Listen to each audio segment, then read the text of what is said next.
Kunyari, may mag-file ng kaso. Nagkaroon ng court order. By the time na ma-serve yung court order, sabihin ni Zaldy ko meron na siyang passport sa isang bansa na walang extradition. Ano gagawin natin lahat? What will we all do? Tsaka tayo magsisisihan? Kasi hindi mo kailangan. I mean, ano gagawin natin and how will you appease people? Alam niyo ho mga kababayan, kahit paano ho nating pagbali-balik ta rin ng mundo, napakahirap pong isipin na itong mamalang ho na to ang nakaisip na lukuhin ang 23, 24, 25 national budget. Siya lang ho ang nakaisip na maglagay ng insertion, siya lang ho ang nakaisip na maglagay ng unprogram appropriation, siya lang ho ang nakaisip na pakialaman ng mga proyekto dyan sa DPWH. Napakahirap ho talagang isipin yan. Kaya naman dito sa interview na to, nitong si Congressman Toby Tianco dito kay Ma'am Pinky Web, sinalansan ho niya itong si Zaldy ko. Breaking news ho mga kababayan, kakapasok lang. Naku, yan na naman ang kakapasok lang. Naalala ho natin yung mga mga bandang 2020, 2021, mainit yung kakapasok lang na yan na caption eh. Lahat ng network yan ang gamit na eh. Kakapasok lang. Ito totoong kakapasok to, hindi ho fake news to mga kababayan. Pero bago yan mga kababayan, kung bago lang ho kayo sa PHP, isang like at isang subscribe, masaya na ho tayo dyan sa mga gusto sumali sa ating community. Yung join button nandyan lang ho sa baba. Ito ho mga kababayan, ang pinakalitas ngayon kaugnay dito kay Zaldy ko. Political strategist Lito Banayo has raised question over whether former Ako Bicol Party List Representative Zaldy ko holds a Malta passport amid growing call for him to return to the Philippines to face corruption allegation. Naku, malaki hong problema yan mga kababayan. Meron na nga hubang Malta passport itong si Zaldy ko. Naku, yari tayo dyan. Kaya ho pala kahit magpalipat-lipat siya ng iba't ibang mga bansa. Diba? Parang nakakapagtaka ho mga kababayan kasi halimbawa, tayong mga ordinaryong Pilipino, kasi nagpunta ka ng Amerika, meron kang meron kang visa diyan, di ba? Meron kang visa diyan, kukuha ka ng visa diyan ngayon. From America, lilipat ka ng ibang bansa, kailangan mo kumuha ng panibagong visa diyan. Ipagpalagay na ho natin, merong mga multiple entry visa yang si Zaldy ko. Pero grabe naman ho mga kababayan. Kaya siguro napaisip yung ibang mga politiko ngayon, meron na nga bang hawak na pasaporte na kagaya nitong kay Gibo Chuduro, itong si Zaldy ko, Malta passport. Kayo ho mga kababayan, sa tingin niyo ho ba talagang meron ng hawak na Malta passport itong si Zaldy ko? Kasi marami na hong nananawagan ngayong mga panahon na to na pauwiin na maraming sasalubong sa iyo, Brad. Ito sinisigurado ko sa iyo, sa susunod na video ipapakita ko sa iyo yung isa sa mga sasalubong kung sakaling uuwi ka ng Pilipinas. At dahil ho dyan mga kababayan, speaking of Zaldy ko, punta na ho tayo dito kay Congressman Toby Tianco. Interview niya ho ito kay Ma'am Pinky Web. Ito, matindi ho ito mga kababayan. Okay. Ako lang. Toby, welcome to the show. Thank you so much for your time. You're one of, I believe, 15 so far who have released their statement of assets, liabilities, and net worth. What made you release yours? Nagkataon lang, yesterday morning, I had an interview with the House media about the bill I filed, and then they asked me if I was willing to release my salary. Sabi ko, wala lang problema. So, pinadala ko. Yun lang yun. Have you done this in the past? Yes, I think dati nung kinalong ako, release ko. And my understanding is that since ninotaryo namin, it's a public document. At hindi kami makakaupo doon sa Congress, hindi kami maka-assume ng office kung hindi namin isubmit yung SALN bago ka mag-assume. So kaya tignan nyo yung date sa akin is June 29 kasi June 30 kami nag-assume, diba?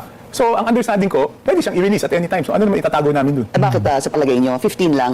At dahil dyan mga kababayan, palakpakan ho natin itong si Congressman Toby Tianco dahil isa ho siya sa mga naglabas ng kanilang salin. Pero alam naman natin, alam nyo kayo mga politiko na merong loophole yung salin na yan. Kaya tayo ho mga kababayan, ilabas nila yan, hindi nila ilabas. Wala ho tayong pakialam. Yung lifestyle ho nila, yun ho ang magkukwento kung gaano ho sila kayaman. Hindi ang hindi ang salin. Kalukuhan ho yan. Mismong si dating Senator Miriam Defensor Santiago ang nagbulgar sa loophole ng salin na yan. Kaya kung inaakala nyo, siguro extra protection, extra layer of protection yan para sa sambayan ng Pilipino. Ika nga, merong panahon sa isang taon na kailangan magsumiti ng salin itong mga bakulaw ng mga politiko na to, no? Pero hindi ho yan ibig sabihin matutuldukan ng korupsyon. Kumbaga ano yan, deterrent. Kumbaga yun, tipong, sige, subukan magnakaw, kailangan mong i-declare yan. Makikita namin na bigla kang yayaman. Alam nila paikutan. Ngayon, kung yung salin na yan isa-isa sa mga kasangkapan para matapos ang korupsyon itong mga politiko na to. Dapat noon pa naunang panahon, wala na akong korupsyon na nangyari sa Pilipinas. Kaya ho yung salin yan, basura ho yan para sa atin. Yung kanilang lifestyle. Meron kang Gulfstream jet, meron kang Bell helicopter, di ba? Meron kang Agusta, hindi natin alam kung anong Agusta yan. Pero ang ating sigurado ho dito mga kababayan, yung salin na yan, basura lang ho yan mga kababayan. Out of what? How many are you? 380? Have released their salary so far, and then the senators, 24 of them already released their salary. Hindi ko alam, I cannot speak for them. Yeah, but Congress, do you think it's just a slow burn or one by one maglalabasan na rin o ayaw mo kaya siguro ng ibang congressman? Hindi, ang trabaho yun ng SecGen kasi nasa kanya yung records, di ba? True. Pwede naman niya i-release yun . Right. But pwede mo rin i-release on your own as what you did. Yes. Baka naman hindi nyo sila hiningan. Baka naman ako lang hiningan nila, di ba? Kaya hindi sila nag-ano? Oo, kaya hindi sila nag-release. Pero sa akin, nung morning interview ko, 10 a.m. yata. So, release ko na. So, Kong Toby, what I'd like to find out is, what do you think of this openness now in releasing SALNs, not just by yourself, but let's say also the 24 senators who released their SALNs, as compared to the past, where, the ombudsman, the former ombudsman, Samuel Martires, laid down restrictions on the release of SALNs for President, Vice President, and others. Kasi kayo nga sa SecGen, sa Senate, nasa, din nila, sa, yung kanilang SecGen din doon, di ba? What do you think, what is this siguro this feeling now of the candidates, the senators and the congressmen having to release their SAL-Ns? Is it because of the flood control scandal? Is it really just openness and, obliging to Republic Act 6713, which obligates all of them to file their SAL-Ns? Di ba, once we file it, it's a public document. So anyone is supposed to be able to see it, di ba? So dati lang nga, nagkaroon yata ng order si Ombudsman Martires na may proseso yata para... Not a process. Yeah, well, yes, a process. The party, the person, let's say kasi President, Vice President ang hawak po ng Office of the Ombudsman, governors, Vice Governors, and members of constitutional commissions. You need the consent of the person. Yun po ang naging utos ni I think it shouldn't be that way, di ba? Kasi public official kami, kasama yan doon sa pag-disclose namin ng aming net worth. So kasama talaga yan. Dapat talaga ibigay yan. And you came out with about 213.9 yes. million net Yes. worth. Sa mga magtatanong sa inyo, would you be willing to answer? Why are you this rich? Hindi, nakadetalye yun sa akin, di ba? Okay, 109 million real properties, 111 million personal properties. Just wanted to ask you, what are real properties and what are personal properties? Personal property siguro, yung jewelry, mga ganyan. Okay. Yung real property, lupa, bahay. Pati nga yung minana ko sa tatay ko, nandiyan, di ba? Nandito. Ayun, 1/8 of something. Yeah. Pati yung minana ko sa lolo ko, kasi nung inayos yung EJS ng lolo ko, my father passed away na. So, na-direct sa amin. So, pati yun, kasama dyan sa So, again, so, you pati are mga one... minana ko nahandyan. Pati lahat ng, watch mo, ganun. Hindi, yung personal, hindi, watch ko, naman, $200 lang to, di ba? Huwag naman ilang. Okay, alright, so... I mean, relatively, di ba? Yeah. Okay, let's talk about... I mean, there's something with me that I find joy in being able to wear things that are not expensive but look elegant. So, yan yung challenge sa akin. Hindi ka flashy. Hindi ka kailangan bumili ng mahal. Hindi, Parehas kami ng style nitong si Congressman Toby Tianco. Pero yung $200 kung Toby, mahal na yan ha. Huwag nyo lang yan. Diba, laking ano na yan, mahal. Ako. Natutuwa ako pag nakakabili ako na mukhang mahal na hindi naman mahal. So, yun ang you find joy in that, yung thrill sa akin. Alright, sabi mo nga, hiningi yung inyong SAL-N when you spoke to the media. Yes, may interview ko at 10 a.m. Yes. Because you filed, this is 5699, House Bill 5699, basically strengthening the ICI. That was the interview yesterday. Okay. So yun, pagkatapos ng interview, siguro mainit yung issue doon sa SAL-N. So hiningi yung SAL-N. Let me transition to that that House bill, sir. The measure seeks to create an independent commission, audit infrastruccture corruption. AIC? Kasi dapat may word na, parang kasi dito ICI, di ba? Gusto ko lagyan ng word na corruption. Ay sabi ni ChatGPT, yan daw ang magandang salita. Hinanap ko lang sa ChatGPT yung title. Quick question on that, because I know that Senate President Tito Soto also filed a bill strengthening the ICI. Ang tawag naman po sa kanila is Independent People's Commission. Yes. Again, filed by Senate President Soto. Let's talk about your version, sir. What is the power? Ano ang sakop nitong ICAIC? Okay, first, Pinky, siguro tatanungin ng iba, ngayon lang ako nag-file, no? Ngayon lang ako nag-file because pinanood ko muna, di ba? I mean, binigyan ko muna ng tsansa, yung ICI, na makita ko kung ano yung kakulangan sa powers nila, di ba? So, number 2, 2 beses ako na-imbita doon as resource person. So, kung ano yung mga nakita kong kakulangan sa powers nila, yun ang pinasok ko sa bill, no? Number 1, yung power of contempt, direct and indirect contempt. Napakahalaga nito because, tignan natin, si Zaldy ko twice nang inimbita. Binaliwala lang niya, he didn't even say bakit di siya nag-attend. Walang sagot, pero wala namang magawa yung ICI. Hindi nila ma-cite in contempt, no? Number 2, hold departure order. Kasi ngayon parang watchlist lang. So gusto natin, habang sila iniimbestigahan, naka-hold departure order sila. May power sila to file for sequestration and hawakan yung properties. Bakit ko nakitang mahalaga to? Kasi nakita natin ulit kay Zaldy ko yung mga aeroplano, nilabas na ng bansa, di ba? So, yan yung mga ilan sa mga powers na binigay natin, no? Eh, syempre, binigyan natin sila ng immunity from suit. Nakita ko naman yan, nung napanood ko doon sa kanilang Senate hearing, yun naman yung ni-request nila, diba? Para hindi naman sila babalikan. At dinagdagan pala natin ng 2 pang members, isang galing sa academe at isang galing sa reputable NGO. Let's talk about that. Sino yung 5 members nito? That you suggest, academe? No, first is yung chairman, retired justice of the Supreme Court, licensed engineer, CPA, meron na yan ngayon. No? Ang hindi ko lang nasulat dito, which I forgot, is maganda sana kung hold over capacity na yung 3. Di ba kasi nandiyan na silang 3, sinimulan na nila to. So you want them to be part of this? If the no, bill I is want passed them to into be in a hold over capacity. So automatic na silang 3. Tapos dadagdagan lang na 2. Hindi ko lang nasulat sa bill eh. Pero pagdating ng committee hearing, sasabihin ko yun. Who is the 5th? Second member of the academe and NGO, reputable NGO. Okay. So meron na tayong retired justice, CPA, and engineer. Yeah. And then silang 3 na yun, yeah. My proposal is to leave them. Judge Reyes, leave them na. Silang 3, hold over, tapos dadagdagan na lang ng 2. Add 2 more. Yeah. Okay. Sabi mo nga, they have the power to issue contempt, direct or indirect, issue hold departure orders, etc. What kind of support are you getting from the members of the House of Representatives regarding this bill? Kaka-file ko lang yan, I think, Tuesday. So, naka-break kami. So, we'll find out on on November 10, pagbalik namin. But do you feel that you will get a lot of support? And do you know if there are other similar bills? Meron, sina Congresswoman Laila de Lima, they filed early on. I see. Meron din silang final. And you're okay for the possibility or eventuality that It's consolidated? you consolidate these bills? Dapat yung Zaldy nitong si Zaldy ko, linabas na rin yung mga panahon na to, di ba? Kasi naglalabasan para makita naman ng ating mga kababayan kung gaano kayaman tong si Zaldy ko. Based on our rules, that's how it really works in Congress. They consolidate all the similar bills. Congressman, how long and how soon and how important is it to be able to pass a bill like this? Kailangan, I mean, based on how I feel, kailangan na yan kagad. Kasi naiinip na yung tao, di ba? Gagalit na nga eh. Galit eh. Hindi naman humuhupa yung galit, hindi naman nababawasan, padagdag na padagdag eh. Di ba? Even nung naglabas na yung ICI ng mga fa-file nila, di ba? Parang sabi na kulang, ganito. So nakikita naman natin yung reactions ng tao, no? So talagang kailangan bigyan natin ng mas malakas na ngipin yung ICI para mas mabilis na rin magawa yung trabaho. Pero clearly, this is just going to look into infra projects. Yes. All right. All infra, not only flood control. Of course, all infra projects, vertical and horizontal. Yes, all. Yan po yan. All right. Yung sinabi niyo po kanina na nagrekomenda ng filing of charges si ICI to the Office of the Ombudsman. Let's name them. The recommendation is to file against Senator Joel Villanueva, Yes. Senator Jinggoy Estrada, Yes.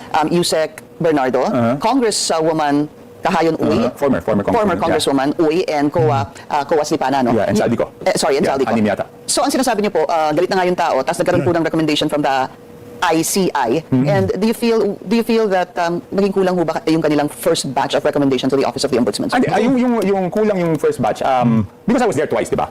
Doon sa pag-question nila, makikita mo talaga kung gano'ng kaingat, gano'ng kadetalyado yung mga tanong nila para ma-file nila yung malakas na kaso. Kasi I was there twice eh. Talaga yung mga tanong nila talagang mabusisi at detalyado. Hindi basta tanong, bakit, paano ng ganito. So, detalyado talaga. So, ako, medyo naiintindihan ko because napunta ako doon. Eh, yung mga tao, hindi naman sila napunta doon, di ba? Correct. So, siyempre, sa kanila, Saka napakadaming ho nilang secret dyan sa ICI. Kaya yung mga kababayan natin kung ngayong mga panahon na to ay napapaisip na bakit wala si Martin. Si Martin Romualdez lang naman ang hinahanap namin eh. Isama nyo na si Martin Romualdez para ika nga. Kasi pagka yung ika nga due process, pagka nasama na itong si Martin Romualdez sa mga listahan ng kakasuhan ng ICI dyan sa Ombudsman, meron naman ho tayong tiwala sa ating justice system. Kaso yung mga individual na tinalaga para pamunuan itong mga ahensya na to, doon ho tayo nagkakaproblema.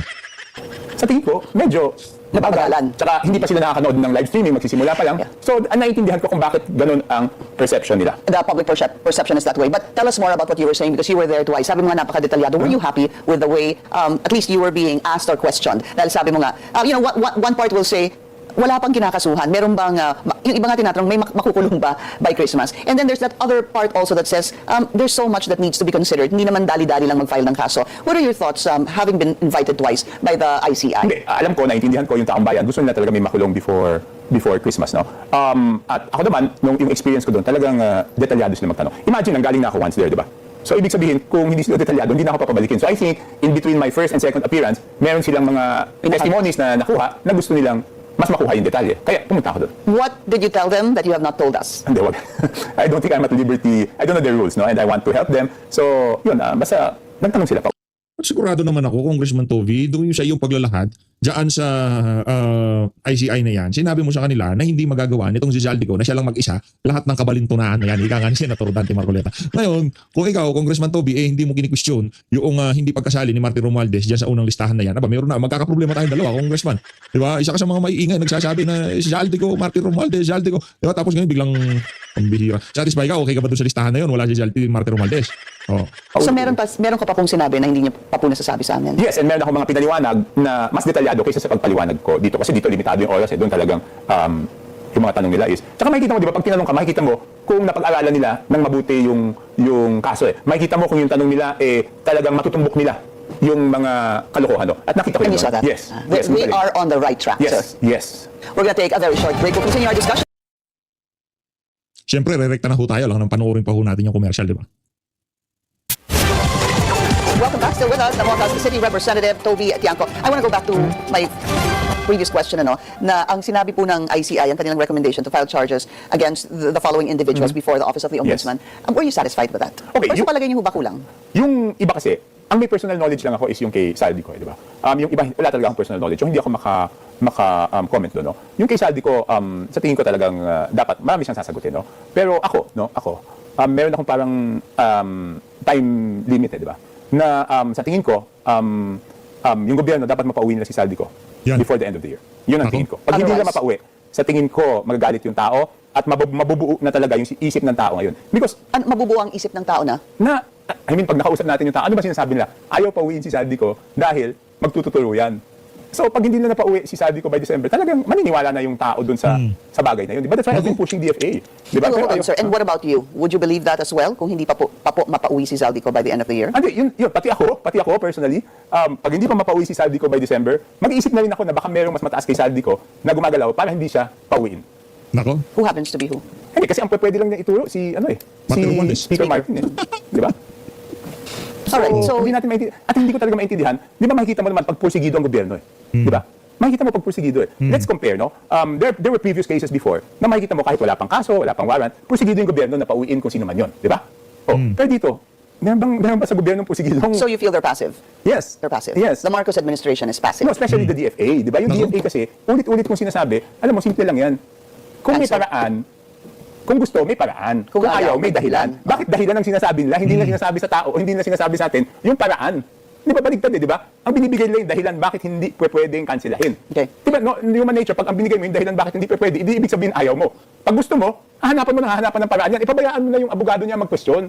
Di ba? So I wanted to bring that in because from my understanding, ang sinasabi nga ng DFA is that the agency, kasi you wanted basically the DFA to cancel the passport of Zaldy ko, right? Because we can only assume where he is. There is Yes. talk either he's in Spain, Portugal, etc. That's still all unverified. The DFA is saying that you can cancel or revoke a passport if it was acquired fraudulently. Yes.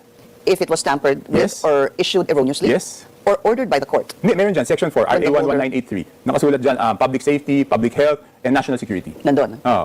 Di ba, sino magde-determine national security? Pwede ba silang pumunta sa korte para i-determine yung national security? It's not for the court to determine national security. Di ba? What are your thoughts though? If you're saying that the DFA is passive about this, parang, are you saying also, is it right to conclude that you're saying that the Marcos administration also is passive, does not want... No, I don't think so. I think it's the job of the DFA na Ikaw naman, Congressman Toby, ikaw naman. Huwag naman tayo sinuuror mo naman. Huwag ganun. Hindi mo pwedeng sabihin na ang Marcos administration hindi sila passive. Gusto nilang pauwiin itong si Zaldy ko. No, ang DFA, hawak ko yan ni Marcos Jr. Pagka sinabi niyan, sino ba ngayon ng DFA secretary? Ano pa ba? Pangalan nito, si Manalo pa rin ba? Hindi ko natin alam. Wala na tayong balita kung sino yung DFA secretary, no? Isasabi lang niya na, ano yan? Maraming dapat ipaliwanag yung mama na yan. Gawa ka ng paraan para mapauwi ang si Zaldy ko. Di ba? Ito pinag-uusapan natin dito, hindi ho siya ng agrabyado ng ilang mga individual. Hindi ho siya ng estapa dito. Para ibigay yung dahilan na ito yung mga panuntunan sa pagpapakansela ng pasaporte. Hindi ho. Hindi naman natin binibreak yung law. Ang hihilig yung mag-bend ng law dito sa passport. Hindi nyo naman bibreak Simple lang, ibibend lang natin ng konti. Pagka kinansilang pasaporte nitong si Zaldy ko, tag dito, inuyurakan na ba natin ang kanyang karapatang pantao? Hindi. Ang atin dito, ang panawagan ng nakakarami. Sounds familiar, no? Yan ang prinsipyo nitong si Eric Sylvester. Ngayon, papatakin mo natin sa kanila yung gamot na ginagamit nila doon sa kanilang pagsasalita dyan sa Senado. Okay lang na i-bend ang law. Dito sa isa na to, hindi nga natin binibend. May batas. National security ho ito, nagkakagulo mga Pilipino. Pag nagkataon, pagka hindi napanagot itong mga mensala dito, sa tingin niyo ho ba magiging stable pa ang ating pamahalaan? Malaking gulo ho ito mga kababayan. Seryoso ho ito, no joke to. Kahit kasi pagka nag-escalate pa, domino effect ho yan, wala na makakapigil dyan. Gulo ho, all out nakaguluhan ho ito. At hindi lang ho yung mga mahihirap, lahat ho dito sasangkot sigurado. At magkakaisa ho sila para pabagsakin yung mga magnanakaw ng mga politiko. Kaya ikaw, Congressman Toby, yung positioning mo sa ang ganda-ganda na ng ng ika nga ng atake mo tapos sasabihin mo DFA lang yan, hindi kasama yung administration. Kaururan gawin yan. Hindi naman kasi sinasabi pa ng DFA na ayaw na parang dinidelay nila. Kung baga yung tinatawag natin dinidribble, di ba? Okay, balik tayo natin yung sitwasyon, Pinky. Kunyari, may mag-file ng kaso. Nagkaroon ng court order. By the time na ma-serve yung court order, sabihin ni Zaldy ko meron na siyang passport sa isang bansa na walang extradition. Ano gagawin natin lahat? What will we all do? Tsaka tayo magsisisihan? Kasi hindi mo kailangan. Ano gagawin natin and how will you appease people? Ang isipin ng tao, kaya nyo hindi. Matagal na ho natin sinasabi yan, pinapatagal lang para itong si Zaldy ko. Ito yung suspecha natin noon pa man. Sa dami ho ng pera niyan, kung ano man ang requirements sa isang bansa para magkaroon siya ng pasaporte, mabilis na lang ho yan. Meron pa nga mga bansa dyan na talagang pwede kang bumili ng pasaporte. Basta meron ka lang maraming dolyar, mag-deposito ka sa bansa nila, ayun na, mabibigyan ka na nila ng pasaporte, bayaran mo lang. Magkano ba yan? $500,000? Ako, easy. Ganun lang yan kay Zaldy ko. Meron na ho siyang ibang pasaporte. Kahit nakansila yan yung pasaporte na niya dito sa Pilipinas, meron na ho siya, makakagala na ho siya. Kahit saan ho siya magpunta, pwede ho siya magpunta. Gusto niya magpunta ng Japan, walang problema. Meron na ho siyang magpunta ng Amerika ulit, walang problema. Anong kansila? Anong madidetect? yung passport na gamit-gamit niya, iba na ho yun doon sa passport na pinipresenta niya. Kaya lang naman ho na natitrigger yan dahil yung iyong mga personal information, pagka itinap mo yan, kung yung pasaporte na pinakita mo at yun ang kinansila noong bansang pinanggalingan mo, kung saan mo kinuha para pasaporte na yun, yun, mag-a-alarm yun. Diba? Wala na, kansilado na passport niya, may uwi nyo na yan, deport na yan. Diba? Madudor to door ka noon. Pagka iba na pasaporte mo, iba na detalye nito yan, hindi na ako si Zaldy ko diba? Ibang tao na yun. Yan tatapal ko dyan mamalaya na makakapunta kung saan itong si Zaldy ko. Yun ang ating iniiwasan dito. Di natin alam kung talagang ganun na ganun, pero yung ideya natin, hindi ko tayo eksperto o kung ano pa man. Ang sinasabi natin, yun ang ideya natin kung bakit siguro pinapatagal ang pagkakansila dyan sa pasaporte nitong si Zaldy ko. Tapos meron lalabas na ganitong balita na di umano itong si Zaldy ko meron na siyang Malta passport kagaya ng passport na nitong si Gibocho Doro, di umano. Hindi kinansel, binigyan nyo siya ng pagkakataon na makakuha ng pasaporte sa ibang bansa.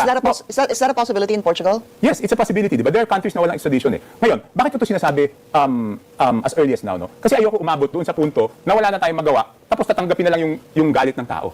But Congressman, don't you think there is a chance that he's doing that already? There is nga eh, di ba? Kaya nga sinasabi natin, di ba? Okay, ano nagpapaisip sa atin nun? Di ba, number one, nung una siyang pinapauwi ni Speaker Boji D, anong una sabi niya? Sabi niya, sasagutin niya lahat ng accusations. Nung pinauwi na siya at sinorten yung kanyang travel clearance, Nag-resign siya. Instead na humarap, nag-resign siya. On the day na matatapos yung last day ng notice para hindi siya humarap sa Ethics Committee. So ayaw niyang humarap. 2 beses sa ICI, ayaw niyang humarap. Tapos nilabas niya yung air assets niya. Kung yung bahay niya, pwede lang niya dalhin, diditan na niya yun, di ba? So yung mga assets, pag-aari niya, na pwede niyang ilabas ng bansa, inilabas na niya. Yung ganyan bang klaseng tao, may balak bumalik dito at managot, bakit mo ilalabas ang iyong air assets kung may balak ka pa naman dito? So doon pala makikita mo na yung pattern At nalabas ang air assets, even if hindi maaaring maibenta. Kasi di ba, sinabi ni Sec. Vince Dizon that they tried to, there's kasi kailangan na ano yun eh. Dalawa kailangan doon eh, certificate of deregistration tsaka export certificate of airworthiness. So hanggat hindi binibigay ng cannot kaap yun, sell those. hindi niya mabebenta yun. Pero magagamit niya. Magagamit niya eh. Hindi ko lang alam kung sa helicopter pwede mo magpeke ng papeles, di ba? Hindi ko alam. Mukhang mas mahirap yata yun sa helicopter kaysa sa kotse. Kong Toby, do you think that, well, number one, do you think he even plans to come back? Hindi. Wala. Okay, sigurado na. Hindi sa pattern niya, di ba? Yeah. Di ba normally dapat kung pinadalan siya ng summon ng ICI at hindi siya pwedeng bumalik, di ba dapat susulat ka? If he is in a country that we do not have an extradition treaty with, does that mean that he will never return even if there's a court order because we do not have an extradition treaty with that particular I would country? think it would be that way, di ba? Diba? Tsaka, hindi ba nakakapagtaka? Ikaw yung inaakusahan, wala ka man planong depensahan yung sarili mo? Hindi ka man naglalabas ng video statement o kahit ano? In the beginning, of course, there were statements basically saying that he would come back and that he will answer all allegations hurled against him. Yes. But of course, that never happened. Yep.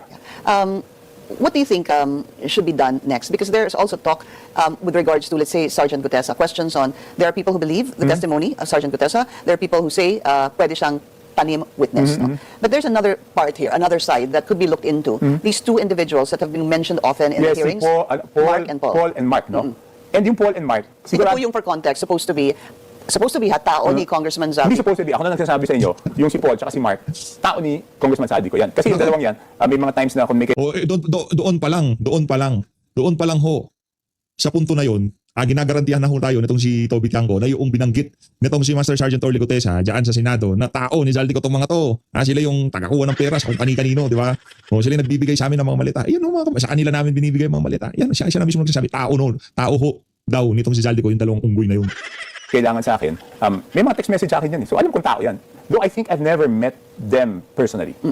I don't think I've met them personally. So some are saying this could also be a missing link or something that maybe the Senate can pursue to look for these two individuals. Yes, napakahalaga yan because hindi lang si Gutesa nag-mention yan eh. Pati si Engineer Alcantara, remember sinabi niya, doon niya binibigay sa dalawang taong yun eh. Kay Paul at kay Mark. At sigurado ko yung Paul at Mark, parehong tao ni Saldi ko yan. Do you think they're still here? I wouldn't know eh. I wouldn't know. But also moving forward, now that the Senate may resume its investigation, not may, rather will resume the investigation sometime mid-November. I think it's November 15. How do you think they should proceed? Especially kung bumalik mo si Senator Ping Lacson. I wouldn't want to comment, Pinky, because of parliamentary courtesy. Diba? But would you like to comment about him being the chairman of the Senate Blue Ribbon Committee? Yeah, I was there when remember the second time I went there, he was the chairman of the Senate Blue Ribbon Committee and he handled it well naman eh. So that could be good news. And saka yun talaga yung advocacy niya, di ba? He's very passionate about this, di ba? Siya yung Hindi siya tumatanggap ng ibig sabihin wala siyang infrastructure project kasi hindi siya tumatanggap ng port barrel ever since he's a senator. No? So advocacy niya Matagal na niyang pinagmamahal. So I think he's very passionate about this. All right, just very quickly, Congressman, want to talk about this, yung bentahan ng proyekto. Ayun na nga mga kababayan, dito na natatapusin ang ating reaction video. So, maraming salamat po sa pag-support sa video. Mag-ingat po kayo lahat. Malinat Pilipinas.